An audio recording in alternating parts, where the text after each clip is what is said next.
Hello, my awesome second grade artists. Today I'm going to show you how to make this colorful pattern cat. This cat is going to be done in the style of the artist Laurel Burch. And the materials that we're going to use to create it are just some simple materials. You'll need a piece of white paper. You can use white drawing paper or copy paper or whatever you have around your house. Crayons and markers, and if you have watercolors or oil pastels or paint, you can also use those. I'm going to be showing you with crayons and markers.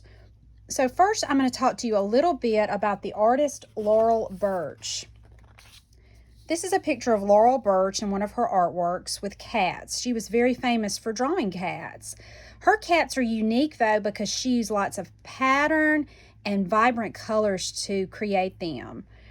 Laurel Burch suffered from a condition called osteoporosis, and that's when your bones become very fragile and they break very easily. So she had to spend a lot of time in the hospital, and it was very boring in the hospital. So she started doing artwork to keep her from getting so bored. And like I said earlier, her cats were one of her most famous things she did.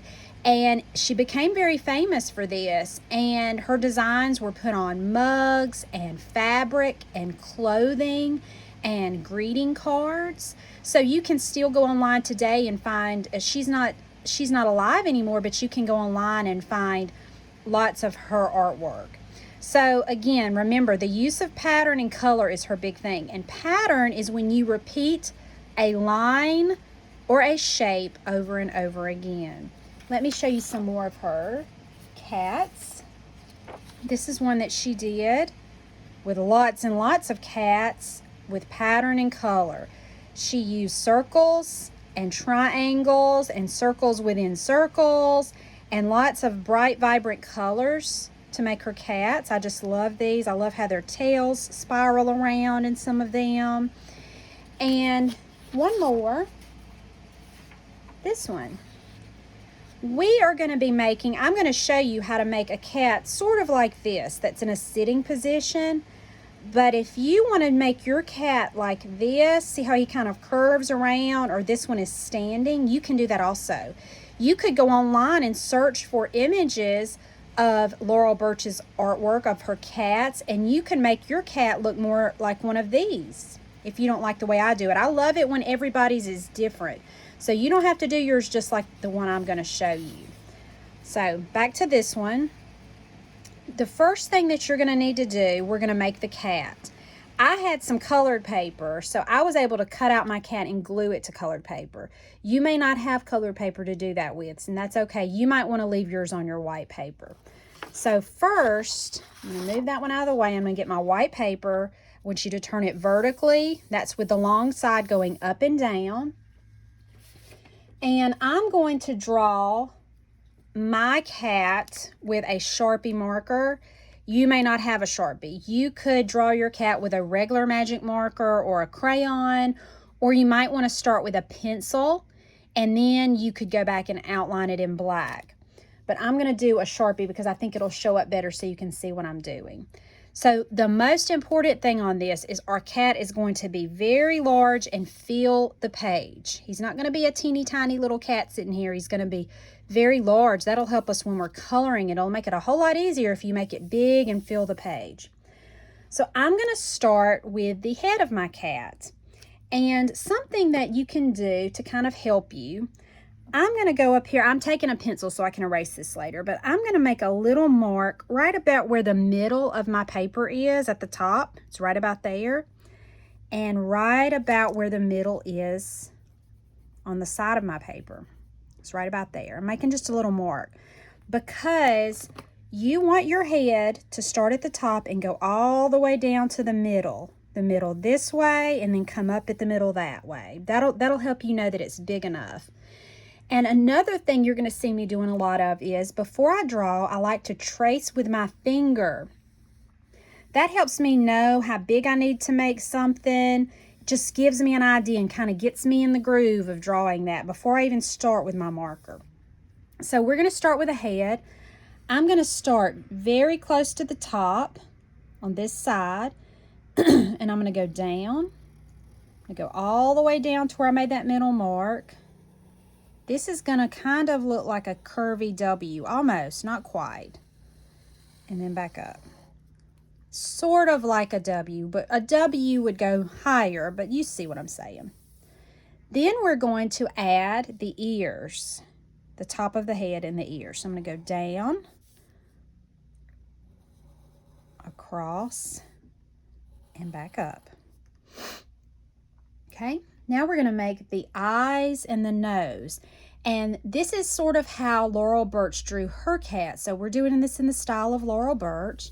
So I'm going to make an elliptical shape. An elliptical shape is more like a football shape. So I'm going to use my finger and kind of trace. I would start at one side, go to the other, an elliptical shape. So I'm going to start all the way on the edge, down. Okay. Then I'm going to put a little space, leave a little space, and do another one over here, and it goes all the way to the edge. Okay, now I'm going to make the nose. The nose just starts, this isn't, sometimes when you do cat noses you think of triangles, but this is more how Laurel Burch did hers. So I'm going to go down, across, and then back up. Okay, then you can put the pupil. You wouldn't see the whole circle because the eye is kind of closed a little bit. Cats have those slit eyes, those little slanty eyes, and then I'm going to make a circle in the middle. That's where the reflection will be. So I'm going to leave that white. A reflection, when we look at people and animals, we often see a little reflection on their pupil, the black part of their eye. So that's why we leave that. And I'm going to do this side, put that circle. And then a way to divide up a little more shapes in the face is to make a little line under the eye. We can go down and up, a little curve line, connect it all the way to the edge. And then you might want to go inside the ears and make a little triangle that you can color later. Okay. And then our cat needs the bottom of his mouth. So where it goes up, where his head went up, we make just a curvy line, and there's his mouth. And cats need whiskers. So I'm going to make 3 lines. You can make 4. You can make however many whiskers you want. I'm going to make mine straight. Well, you know what? I think I'll make one straight. I might make one curvy. This cat doesn't have to look like a real cat, so you can have a little fun with it. I might make this one zigzaggy. And then this one straight. And I think I'll make this one curvy. But you can make all your straight. You can make your cat however you want. So now it's time to start the body of our cat. So I'm going to start the bottom of his face. And I'm going to make 2 legs. They're just really easy legs. Curved around. So I'm going to go down, and then I'm going to curve up, and then up. I'm not going to go all the way up because I have to leave room for his tail. So I'm going to make the rest of his body. I'm going to start there and go around and all the way up to where his eye is. All the way up. See how I'm filling my page? I don't have a lot of empty space. Down. All the way up, and I'm going to meet where his eye is. Okay. Now for his tail. The tail is going to start where we just started that back body, and we're going to kind of make a swirly line, and then I've got to connect it, make it fat because it's his tail. And then I'm going to go all the way to the edge of the body with it. Okay. Now the fun part, this is going to be where all of our pattern is. So we can do it in the style of Laurel Burch with a pattern. So I'm going to start up there at the top of his body, and I'm going to make some lines to divide it into sections. You can make straight lines again, zigzag, curvy, however you want them to be. But I'm going to start up here, and I'm going to put 3 fingers in between my spaces. I'm going to start here, and I'm going to make a kind of a wavy line. That'll go about to the bottom of his face. I think this time I'm going to make a straight line. And look, if you kept going, this part of his face covers it, but you would see it again there and there. So now we're going to start here. I'm doing 3 fingers space. This time I'm going to make a zigzag line. I have to stop where the tail is. The tail covers it up, and then come out the other side. The tail overlaps, so you wouldn't see the zigzag through this part. Okay, I'm going to put 3 fingers. This time I'm going to do another straight line. Stop at the tail overlaps, come out the other side. And I'm going to do one more down here. I think I'll do a curvy line. Stop there, and then start back here. And the tail covers that so you wouldn't see it. So now you have these sections. And you're going to go in with your pencil or your marker, and you're going to draw patterns in these sections. Let me show you my finished one and talk to you a little bit about how I did that. So you see I put different patterns in each section. Remember, patterns are shapes or lines that you repeat over and over again. So I did some more wavy lines. I did some circle shapes, some flowers, stripes. Did sort of a diagonal crisscross pattern, and I did zigzags. So you fill your shapes. You can draw them with pencil and then go back later and color them. And you can use your crayons and markers. And when you color with your crayons and markers, you need to start with your markers, because markers are made out of water and ink, but crayons are made out of wax. So if you color with a crayon and then try to draw over it with a marker, it's just going to wipe off and smear. But if you color marker first, then go over that with crayon, it'll work much better. So what I did was I took some of my smaller areas and I colored with marker, and then I saved my larger areas for my crayon. I even divided up where the whiskers are and did that different. I wanted his face to be different shades of orange. So I used orange marker, then I used orange crayon, and then I had a different shade of an orange marker to use there. When you do that, it gives lots of variety, and that's a good thing to have in artwork, variety. So everything doesn't look the same, it looks different.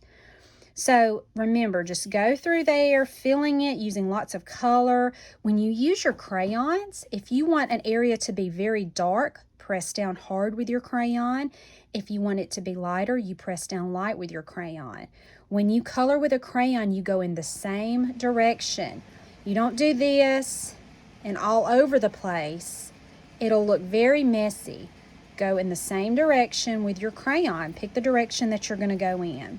When I was finished, I cut my cat out and I put it on a piece of purple construction paper that I had. You may not have that, and that's okay if you just want to leave it on your white sheet of paper.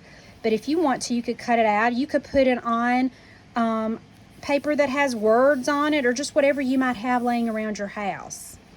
When you're finished, if you want to turn this in to me for Artsonia or to be considered for the Gumtree Art Show, you need to turn it over, and on the back, somewhere on the back, you need to make sure you write your name, your school, your grade, and your teacher's name. You can have your parent drop this off at the school office, and I will pick those up and put those on Artsonia. And then, as long as you've got your name on it, I can make sure I get it back to you. So I cannot wait to see what you come up with. I want you to have lots of fun, use lots of colors that you like, and make your beautiful your Laurel Burch inspired pattern cats. Bye-bye.